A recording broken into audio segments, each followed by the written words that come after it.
He was 60 when a stranger handed him the paper saying his land was no longer his. 4 generations of his family had lived and worked on that soil, but a bank he had trusted for decades was about to take it all. What they did not know was that the proof of his ownership had been hidden beneath the farmhouse floorboards all along. What happens when a man loses everything he has ever known? The soil his grandfather broke with bare hands, the barn his father built board by board, the land that fed 4 generations, only to discover that the very document proving his rightful ownership had been hidden beneath his feet the entire time.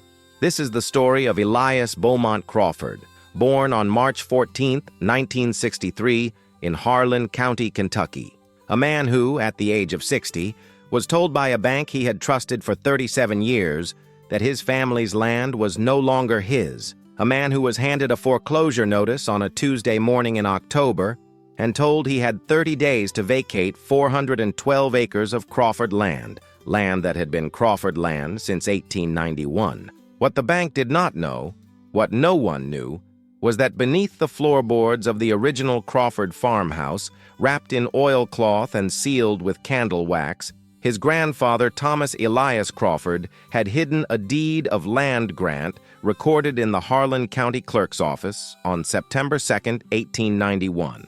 A deed that said something entirely different from everything the bank claimed to own. This is what happened next. October 9, 2023. The air smelled of wood smoke and frost-bitten clover. It was 6:47 in the morning when Elias Crawford stepped off his porch in worn leather boots and saw the truck parked at the end of the gravel lane. 2 men in pressed shirts. One held a clipboard, the other a camera. It was 51 degrees Fahrenheit. The leaves on the old sugar maple by the barn had gone the color of dried blood. Elias had not yet had his coffee. The man with the clipboard introduced himself as Ronald Garrett Phelps, Senior Asset Manager at Harlan Regional Agricultural Lending Corporation, a name that Elias had seen on letterhead for nearly 4 decades, a name he had trusted. Phelps handed Elias a document stamped in red: foreclosure, default on a loan originating in 2018, a restructured agricultural credit line carrying an outstanding balance of $743,212. The bank, Phelps explained, had sent 3 notices by certified mail. The property had been placed in default 9 months prior. Elias's wife, Margaret Louise Crawford, appeared in the doorway in her housecoat. She was 61 years old and had lived on this land since the day they married in June of 1987. Their son, Daniel Thomas Crawford, 34 years old, was somewhere in the East Field already working. Their daughter, Claire Ann Crawford, 31, had driven up 2 days earlier to help with the autumn harvest. They were all there. They all heard it. Before we go further, you need to understand what this land was and what it represented in a broader American context. Between 1865 and 1900, the federal government issued over 40 million acres of land grants to settlers across Appalachia and the rural South. Many of these grants were recorded on paper that deteriorated, was lost in courthouse fires, or was deliberately preserved by families who feared institutional interference. According to the National Archives, approximately 1.2 million original land grant documents remain undigitized and unverified as of 2023. Thomas Elias Crawford understood something that most families did not. Paper kept dry and sealed could outlast the institutions that tried to erase it. Elias said nothing to Phelps that morning. He signed nothing. He told Phelps to leave his land before he called the county sheriff. That night, sitting at the kitchen table with Margaret, he made a vow he did not speak aloud. He made it to the table, to the walls, to the floorboards beneath his feet. He was going to get his land back. Within 40 days, the Crawfords had been legally compelled to vacate the main farmhouse. A temporary injunction from Harlan County Circuit Court halted a full eviction, but the land itself was frozen. The Crawfords could not work it, sell it, or access the primary structures. Daniel took a job at a lumber yard in Pineville, $14.50 an hour. Elias and Margaret moved into a rental house in the town of Cumberland, 900 square feet, 2 bedrooms, $470 per month. Claire returned to Lexington. Elias Crawford, who had managed 412 acres of working farmland, who had grown burley tobacco and beef cattle and corn since the age of 16, who had never once taken a sick day from the land, now woke each morning in a house where he could see all four walls from any point. He did not despair. He studied. Every morning from 5 until 8, before taking a part-time job delivering agricultural supplies for a co-op in Bell County, a job that paid him $11.75 an hour, Elias sat at the kitchen table with legal texts, county records, and photocopies from the Kentucky State Archives. Margaret would come into the kitchen at 6:30 and find him surrounded by paper. One night, she said, "Elias, what exactly are you looking for?" He looked up from a photocopy of the 1961 Harlan County property roll. "I'm looking for what they missed," he said, "because they always miss something." What Elias was exhibiting in those months is what psychologists call purposive behavior under threat, the channeling of grief and anger into structured, goal-directed action rather than emotional collapse. Research from the American Psychological Association identifies this pattern in individuals with a strong internal locus of control, the deep belief that outcomes are shaped by one's own actions rather than external forces. For multi-generational farming families, land dispossession produces grief responses clinically similar to the loss of a family member, according to studies published in the Journal of Rural Studies in 2019. Elias was grieving and strategizing simultaneously, which is, psychologically speaking, one of the most difficult and most powerful things a human mind can do. What Elias discovered over 6 months of research was this. Harlan Regional Agricultural Lending Corporation had restructured loans for 14 family farms in Harlan and Bell counties between 2015 and 2022. Of those 14, 11 had gone into foreclosure. Of those 11, 9 had lost their land at auction prices, averaging 31% below assessed market value. The buyer in 7 of those 9 cases was a real estate holding company registered in Delaware, Bluegrass Land Acquisitions, LLC. When Elias traced the registered agents of Bluegrass Land Acquisitions, he found a familiar name, Ronald Garrett Phelps. If you have ever had a bank, a landlord, or an institution take something from you and tell you it was legal, stay with this story. Because what Elias did next is something they do not teach in school. It was not Elias who found the deed. It was Daniel. On a Sunday in March of 2024, Daniel had received permission from the court to access the farmhouse to retrieve machinery documentation. He walked through the old house, empty now, cold, smelling of dust and absence. In the back bedroom, the one his father had grown up in, he knelt to inspect water damage along the baseboard and noticed something.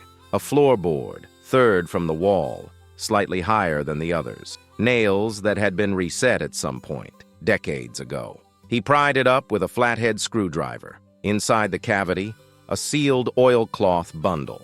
Inside the oilcloth, 3 documents. A family Bible page, a letter in a handwriting Daniel did not recognize, and a document, legal size, handwritten in iron gall ink on heavy paper, bearing the seal of the Harlan County Clerk's Office, dated September 2nd, 1891.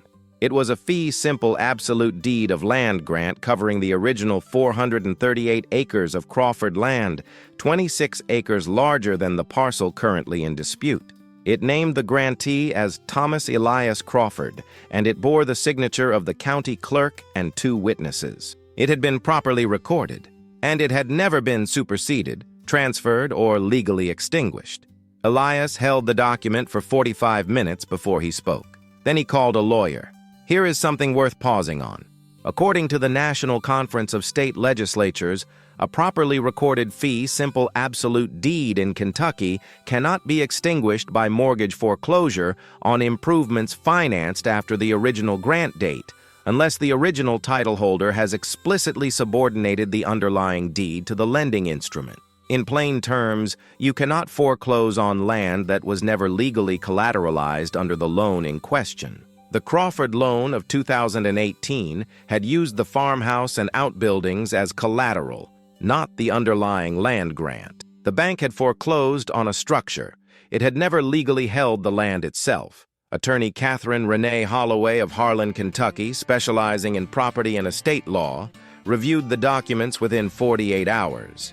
Her assessment was precise. The original 1891 deed was legally valid, properly recorded, and had never been formally transferred out of the Crawford family chain of title. The bank's foreclosure action, which targeted the property as a unified parcel, had relied on a title search that had not identified the underlying grant deed, because that deed existed only in the original handwritten registry books, not in the digitized county record system. The bank had foreclosed on land it did not legally own. April 15, 2024. The hearing was held in Harlan County Circuit Court before Judge Patricia Ann Morse. Elias Crawford sat at one table. Ronald Garrett Phelps, flanked by two corporate attorneys from Louisville, sat at the other. Phelps had spent the previous 3 weeks in what Elias later described as a very expensive kind of panic. The bank had quietly attempted to offer a settlement, $210,000 and clear title to 40 acres. Elias had declined without response. Catherine Holloway presented the 1891 deed. She presented the chain of title. She presented the loan documentation showing that the underlying land grant had never been listed as collateral. She presented Elias's research, the 14 farms, the 11 foreclosures, the 7 auction sales to Bluegrass Land Acquisitions, LLC, and the registration documents linking Ronald Garrett Phelps to that entity. The bank's attorneys argued that the deed was unverified, potentially fraudulent, and that the foreclosure had been conducted in good faith. Judge Morse asked one question. Mr. Phelps, was the original grant deed identified in the title search prior to foreclosure proceedings? Phelps's attorney began to speak. The judge looked at Phelps directly. Mr. Phelps, not your attorney, you. A silence that lasted 6 seconds. No, Phelps said. It was not. Elias looked at Phelps across the courtroom. He said quietly, without anger, "My grandfather buried that deed because he didn't trust institutions, Mr. Phelps. Turns out the old man was right." Judge Morse issued her ruling on May 3, 2024. The foreclosure action was vacated in its entirety. Clear title to 438 acres of Crawford land, the full original grant, 26 acres more than the disputed parcel, was confirmed in the name of Elias Beaumont Crawford. The court further ordered Harlan Regional Agricultural Lending Corporation to compensate the Crawford family for 18 months of wrongful exclusion from the property, a damages award totaling $287,600. The Kentucky Attorney General's office, citing Elias's documentation of the 14 farm pattern, opened a formal investigation into Bluegrass Land Acquisitions, LLC, and its relationship to the lending corporation. Ronald Garrett Phelps resigned his position in June of 2024. The investigation remains ongoing.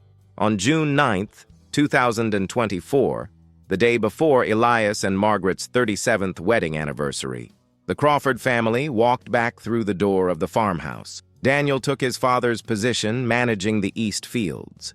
Claire oversaw the establishment of a Crawford Family Agricultural Trust, ensuring that the land could never again be lost through individual debt default. And Elias commissioned a framed replica of the 1891 deed, hung now above the fireplace, in the room where Thomas Elias Crawford had once hidden it beneath the floor.